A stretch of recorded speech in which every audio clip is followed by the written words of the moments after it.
오늘 함께 보실 하나님의 말씀은 구약 성경입니다. 구약 성경 시편 46편입니다.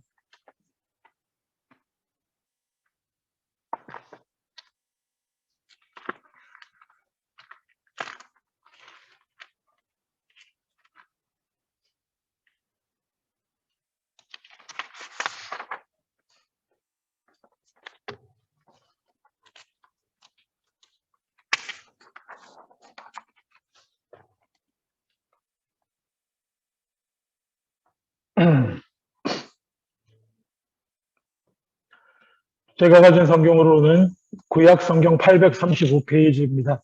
시편 46편 1절로 11절까지 제가 다 읽겠습니다. 하나님은 우리의 피난처시요 힘이시니 환난 중에 만날 큰 도움이시라. 그러므로 땅이 변하든지 산이 흔들려 바다 가운데 빠지든지 바닷물이 솟아나고 뛰놀든지 그것이 넘침으로 산이 흔들릴지라도 우리는 두려워하지 아니하리로다. 한 시내가 있어 나뉘어 흘러 하나님의 성 곧 지존하신 이의 성소를 기쁘게 하도다. 하나님이 그 성 중에 계시며 성이 흔들리지 아니할 것이라. 새벽에 하나님이 도우시리로다. 문 나라가 떠들며 왕국이 흔들렸더니 그가 소리를 내심에 땅이 녹았도다. 만군의 여호와께서 우리와 함께 하시니 야곱의 하나님은 우리의 피난처시로다. 와서 여호와의 행적을 볼지어다. 그가 땅을 황무지로 만드셨도다. 그가 땅 끝까지 전쟁을 쉬게 하시며 활을 꺾고 창을 끊으며 수레를 불사르시는도다. 이르시기를 너희는 가만히 있어 내가 하나님 됨을 알지어다. 내가 문나라 중에서 높임을 받으리라.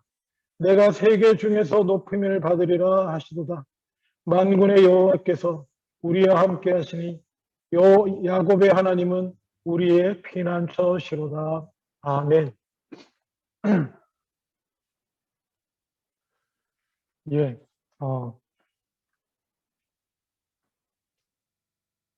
경실련이라고 한국의 단체가 있습니다. 경제정의 실천 시민연합이라는 건데요. 지금은 뭐 좀 많이 뭐라고 그럴까 운영하시는 분들도 많이 바뀌고 하셨는데 경실련 그러니까 무슨 이렇게 뭐 사회주의 운동단체 같아 보이죠. 경제정의 시민 실천 시민연합 그렇게 보이실 수도 있는데 사실은 우리 보수적인 크리스찬들이 시작한 모임이에요. 거기를 시작하셨던 드디어 저도 죄송합니다. 갑자기 그 목사님 성함이 기억이 안 나네요. 누구셨는데? 죄송합니다. 예, 이런 날도 있군요. 근데 적어놔야 되겠습니다. 그 목사님이 계신데, 아주 대대로 믿는 집안 출신 목사님이신데, 그리고 아주 우리 보수적인 교단 집안은 그런 목사님이신데요. 이분이 신학 공부를 하셨는데, 진보적으로 하셨어요. 그러니까는, 이건 다 아실 필요 없지만, 뭐, 장로교로 따지면 기장 측에서 하나님의 복음을 주로 사회적으로 이해하는, 그래서 그쪽에서 신학 공부를 하시고, 그래서, 신학 공부도 하고, 그러면서 이제 그야말로 그때가 박정희 시대거든요. 박정희 대통령 시대에 그 민주화 운동에 뛰어드셨던 분이에요. 그래서 실제로 붙들리고 고문도 많이 당하셨어요. 근데 이분이 그러고는 바뀌셨는데, 제가 왜 이 얘기를 하냐면, 경실련 경제정의 실천시민연합 시작 모임할 때 작기 시작했어요. 제가 첫 번째 모임은 아니었는데, 두 번째인가 세 번째 이렇게 알게 되어가지고 참석해서 그분 얘기를 이렇게 좀 듣고 한 적이 있습니다. 아직, 그런데도 기억이 안 나네요. 눈앞에 뵌 분이. 물론 이게 거의 한 30년 전 이게 얘기이긴 합니다. 제가 대학 졸업하고 신대원 들어간 초반에 이 전도사 시절 얘기니까. 그분이 그러더라고요. 자기가 이른바 급진적인 신학 공부를 많이 하고, 자기도 진보적인 신학교에서 그렇게 해서 하나님의 이름으로 이렇게 사회운동과 민주화운동에 뛰어들어가지고 이론적으로 그러다가 붙잡혀 들어가서 고문당할 때 자기가 신학교에서 이론적으로 하나님은 어쩌고 그의 이렇게 배운 것들은 철학적인 하나님이 어쩌고 아무 의미가 없었고요. 그냥 자기가 주일학교 때 듣고 배우고 기도하고 그때 만나고 경험했던 하나님. 그 하나님이 그 모진 고문을 받는 동안 자기와 함께 하시고 자기 가운데 살아 역사하시고 자기를 견뎌내게 하시고 그래서 다시 한번 하나님을 만나고 그러니까는 다시 한번 신앙이 회복이 되시고 어떤 의미에서 회복이 되셨어요.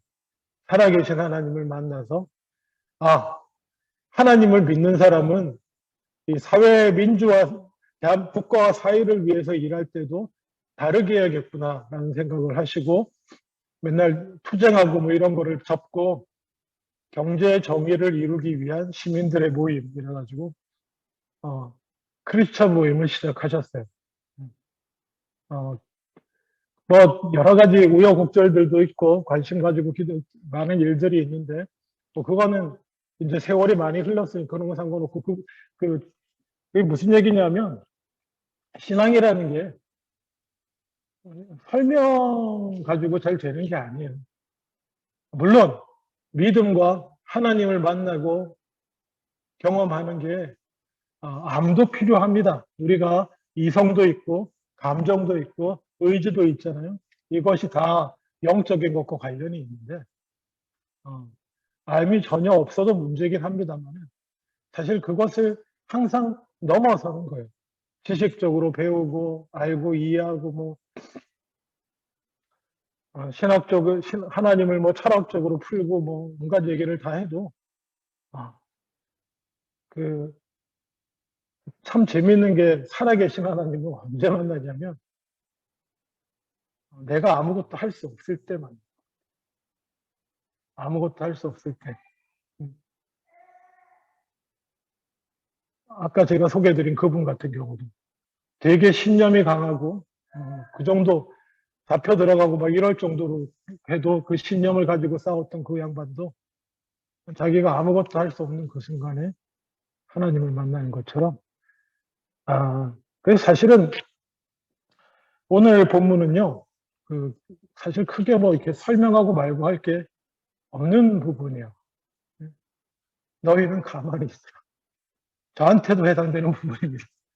설교자한테도 해당되는 부분일 수 있습니다. 너희는 가만히 있어. 10절에 내가 하나님 됨을 알자.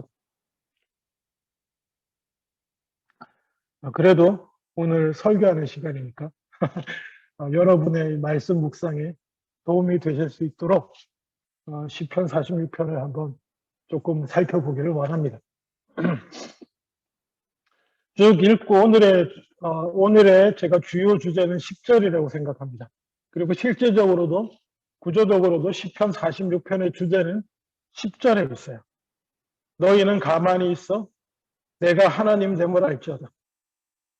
내가 나라 중에서 높임을 받으리라. 내가 세계 중에서 높임을 받으리라. 이게 무슨 얘기냐면 하나님은 자신의 하나님 되심을 어떻게 드러내냐. 어떻게 드러나냐면은 하나님이 하나님 되신다는 것은 이게 참 이런 표현 참 하나님께 드리기 죄송한 표현인데 높아지시는 거예요. 하나님은 사실 높아지시는 분이 아니에요. 하나님 원래 높으신 분이고 근데 우리 표현상 하나님이 안 계시는 것처럼 마치 그렇게 여기는 우리들 입장에서 어떨 때 근데 하나님의 살아계심이 다 드러난다는 것은 그분이 다시 높아지시는 거예요. 하나님이 다시 하나님이 되시고 그리고 높아지시고 그게 뭐냐면 영광 받으시는 거예요. 나를 통해서 내 경험 가운데서 높아지실 뿐 아니라 그렇게 하여서 세계 가운데 하나님 다시 원래 높으신 분입니다. 오해하시면 안 돼요. 높임을 받으시는 거예요. 다시 높임을 받으시는데 언제 그게 되느냐? 우리가 가만히 있을 때. 이 영어 단어로 여러 가지 번역을 씁니다. 이 가만히 있는다라고 하는 단어를. 원래 히브리어로는 이 가만히 있다가 라파라고 하는 단어거든요. 여호와 라파가 아닙니다. 그거 다른 단어예요. 죄송합니다. 제가 F 발음을 넣어야 되는데 라파예요. 라파가 아니고 라파. 여호와 라파는 뭡니까? 치료하시는 하나님으로 이렇게 쓰는 단어인데 그거 아니에요. 라파. 가만히 있다라고 하는 거. 라파라고 하는 단어인데요. 여러 가지로 번역될 수 있는 단어이기도 합니다. 그 중에 저는 그 영어 번역 중에 still이라고 하는 단어를 참 좋아합니다. Be still and know that I am God. I'll be exalted among the 이런 식으로 그 단어가 참 좋아요. 그래서 그런지 칠레 저쪽에 가면 여름에 애들 크리스찬 캠프가 있습니다. 스틸우드라고. 스틸우드 캠프. 이름이 참 마음에 들어요. 스틸우드 캠프. 스틸이 잔잔하다 거든요. 고요함, 물결이 잃지 않는 상태, 이런 상태를 스틸이라고 합니다. 너희는 가만히 있으라. 스틸이라고. 우리 라파를 스틸로 번역하는 게 저는 참 좋습니다. calmdown이라고 아주 직설적으로 번역한 영어 번역도 있습니다. calmdown. still이라는 단어가 참 좋은데요. 근데 이 원래 라파라고 하는 가만히 있다라고 하는 이 단어는 놀랍게도 버리다, 내려놓다, 넘겨주다 이런 의미를 더 가지고 있습니다. 그리고 그만두다는 의미도 있습니다. 다 비슷하죠? 그만두고 내려놓는 거잖아요. 그만두고 내려놓고 버리고 맡긴다.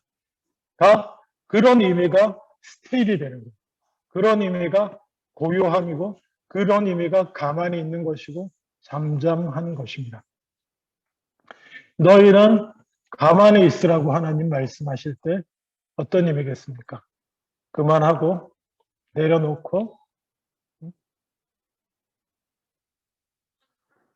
잠잠하고 어쩌면 내게 맡기고 잠잠해라 라고 말씀하시는 것일 수 있습니다.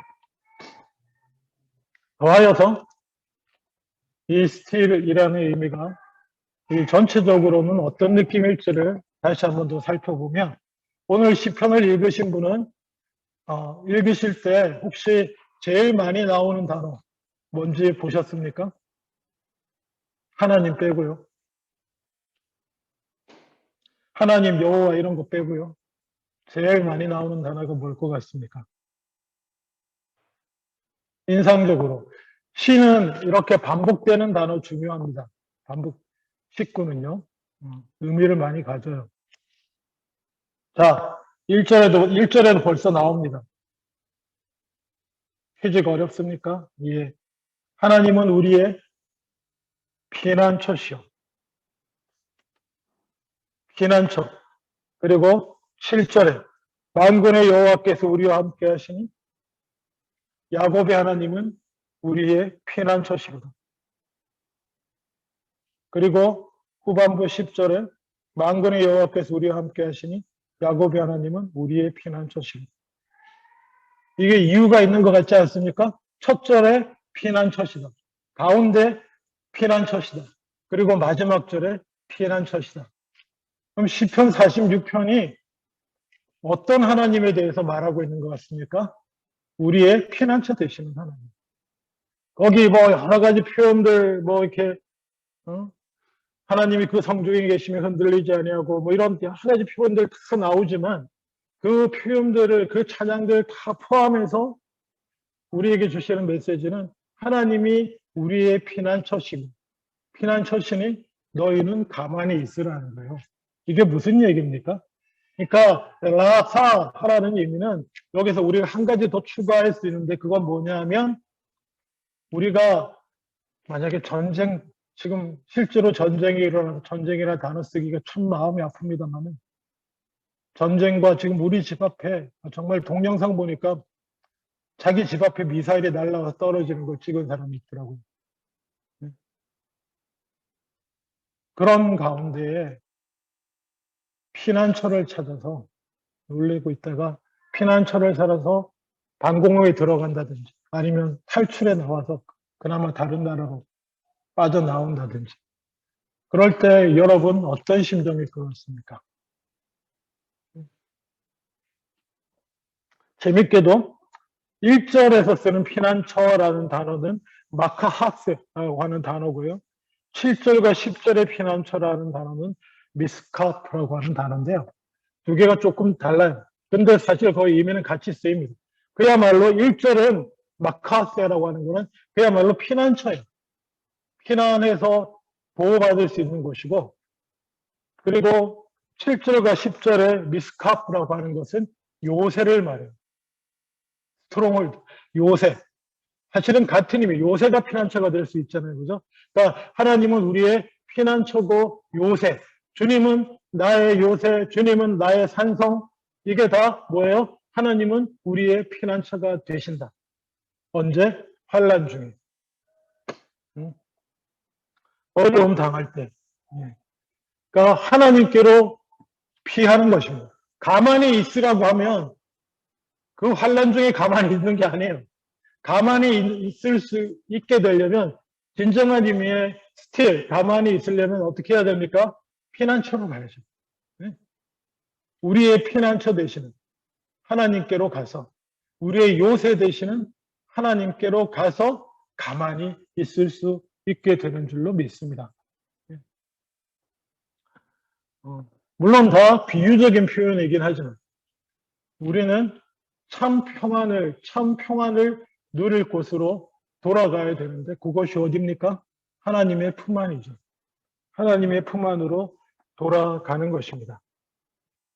여러분, 하나님 품 안에 피난처에 들어와 있으면 일단 어떻게 됩니까? 우리가 처음에 살았다. 그렇죠?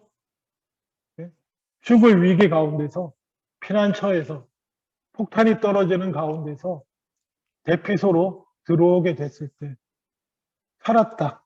비로소. 무엇을 얻습니까? 마음의 평안과 안식을 얻습니다. 그런데 여러분, 마음에 여전히 두려움과 공포와 걱정과 근심이 있다는 것은 뭘 말할까요, 그러면? 하나님의 피난처로 들어오지 못했다는 것입니다. 요새 대신 요새 대신 하나님께로 들어오지 못했다는 거예요. 들어가셔야 됩니다. 들어가셔야 그곳에서 우리는 be still 할 수 있어요. 가만히 있을 수 있습니다. 비로소 잠잠할 수 있습니다. 어떡하지? 불안과 걱정에 요동치는 마음이 하나님의 요새 안에 피난처에 들어가 있을 때 비로소 쉼을 누립니다. 이걸 어떻게 설명할까요? 이론적으로 어떻게 설명하죠? 네? 하나님과 하나님 품에 있게 되는 것. 성경을 이중해서 표현하자면 전 떠오르는 건 요한복음 15절밖에 없네요. 그가 내 안에, 내가 그 안에, 말씀이 내 안에, 내가 주님 안에. 거한다고 할 때 떠오르는 이미지는 저는 그거밖에 없습니다. 하나님 품 안에 어떻게 거할까요? 예, 말씀으로, 말씀을 붙들고, 기도하고, 예, 이렇게 예배하고 하는 가운데 여러분, 주님 품 안에 거하게 될 줄로 믿습니다. 피난처로서 피난처에 들어가서 쉼을 얻는데 문제는 말입니다. 또 버려야 될 것도 있습니다. 버리고 들어가셔야 돼요. 갖고 들어가면 쉼을 누리지 못합니다. 버릴 건 버리셔야 돼요. 언젠가 출애굽기 할 때 출애굽기 6월절 설교를 했던 거 기억나시죠? 이거 10가지 재앙의 마지막 재앙이 무엇입니까? 장자를 치시겠다고 그러셨잖아요. 장자를 죽이시겠다고 했을 때 하나님께서 한 가지 약속하셨습니다. 살 수 있는 길이 있다. 뭐예요? 양을 잡아서 피를 이렇게 바르고 피를 바른 그 집안에 들어가 있으면 살 것이다. 이렇게 약속하셨잖아요. 그래서 그 말씀을 받은 유대인들은 그러고 들어가 있었습니다. 그날 밤 그 자리에 여러분이 있다고 한번 생각해 보십시오. 유대인 중에 한 명으로서 피를 바른 집안에 그리고 약속한 시간이 되었습니다. 양사방에 옆집의 이집트 사람 집에서 대성통곡 소리가 들립니다. 살려주세요 하는 소리가 들리고 다가오고 난리 났습니다. 여러분은 양의 피로 칠한 문 뒤 집에서 유월절떡을 떼면서 어떤 마음으로 있을 수 있을까요, 여러분? 아마 뭐 사람마다 다르겠죠. 어떤 사람은 하나님 말씀대로 피 발랐잖아. 뭔 일 있겠어? 아주 즐겁게 떡을 떼고 이 밤만 지나면 물이 가는 거야. 이럴 사람이 있고요. 어떤 사람은 떡이 목구멍에 안 넘어가는 사람이 있을 겁니다.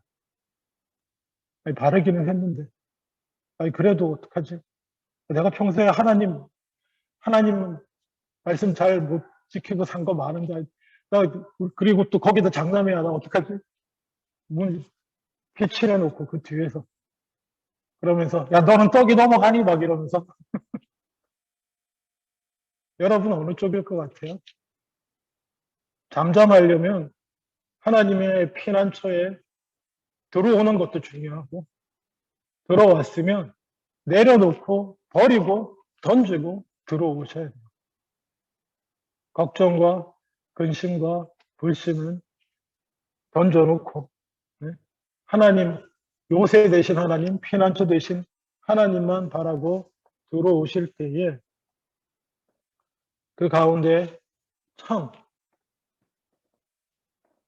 평안을 누리시게 되고 진정한 의미로 스틸, 라파 하시게 될 때 놀라운 일이 벌어지게 될 줄로 믿습니다. 어떤 일이요? 하나님이 하나님 되시는 순간이요. 그냥 성경의 기록으로 내 머릿속의 말씀으로 그냥 그렇게만 계시던 하나님이 살아계신 하나님으로 우리 삶의 한가운데 경험될 줄로 믿습니다. 그럴 때 하나님은 원래 높으신 분인데 높임을 받으시고 그 하나님은 영광을 받으시게 될 줄로 믿습니다. 말씀을 맺기를 원합니다.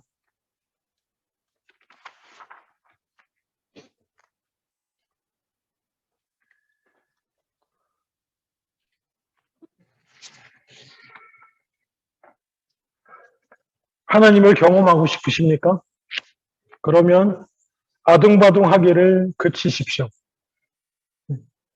하나님을 피난처로 삼고 아둥바둥하시기를 그치시길 원합니다. 혹시 도움이 될지 몰라서 제가 옛날에 어딘가에서 읽고 적어놨던 것 하나 읽어드리기 원합니다. 어떤 분이 이렇게 쓰신 것을 봤었습니다. 엎드린 자는 쓰러지지 않는다. 엎드린 자는 쓰러지지 않는다. 여러분, 인생을 살면서 어려움과 환란을 겪으면서 쓰러지고 실패할까봐 두렵잖아요. 그렇죠?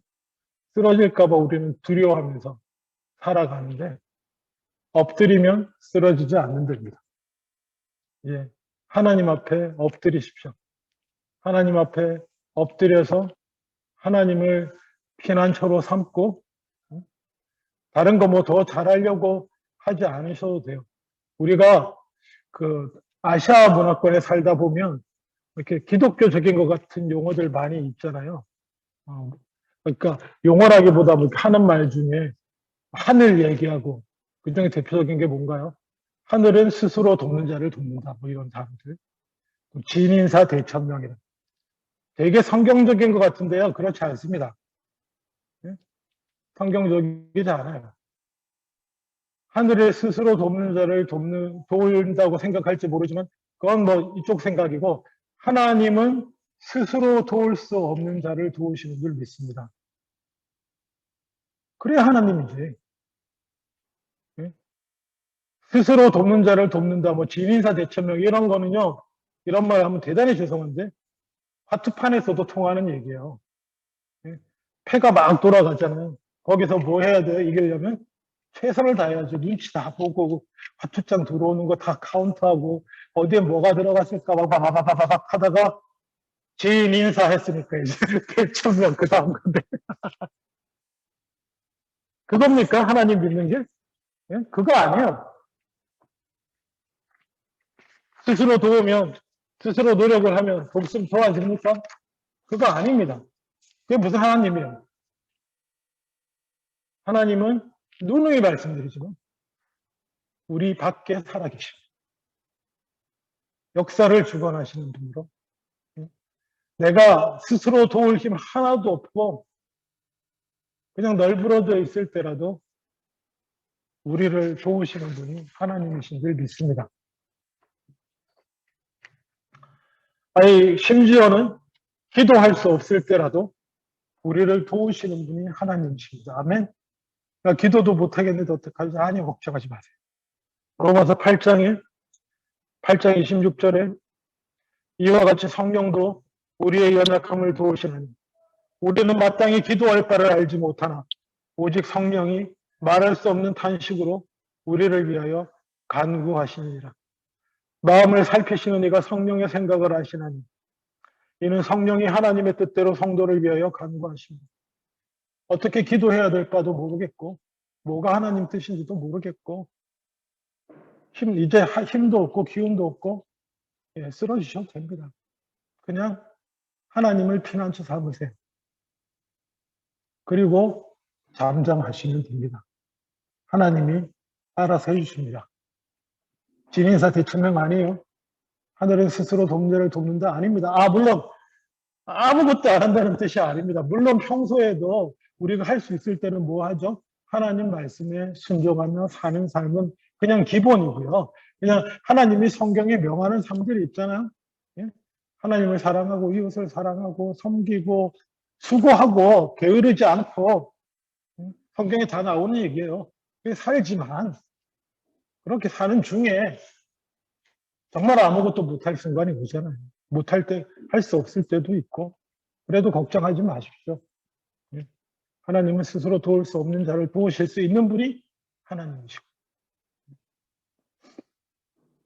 그리고 이도저도 안 되면 넘어질 것 같으면 그냥 엎드리세요. 엎드리면 절대로 넘어지지 않는 줄로 믿습니다. 하나님 앞에 그냥 먼저 엎드리시면 안 넘어집니다. 기도하겠습니다. 아버지 하나님, 너희는 가만히 있어 내가 하나님 됨을 알지어다. 내가 문나라 중에서 높임을 받으리라. 내가 세계 중에서 높임을 받으리라. 만군의 여호와께서 우리와 함께 하시니 야곱의 하나님은 우리의 피난처시로다. 아멘. 이 말씀 이대로인 줄 믿습니다. 하나님의 피난처로 들어와서 여호와 하나님께로 돌아와서 다 버리고 내려놓고 들어와서 잠잠히 엎드려 평안을 누리고 하나님의 일하시는 모습을 경험하는 삶 사는 우리들 다 되게 하여 주시옵소서. 감사드리고 예수님 이름으로 기도합니다. 아멘.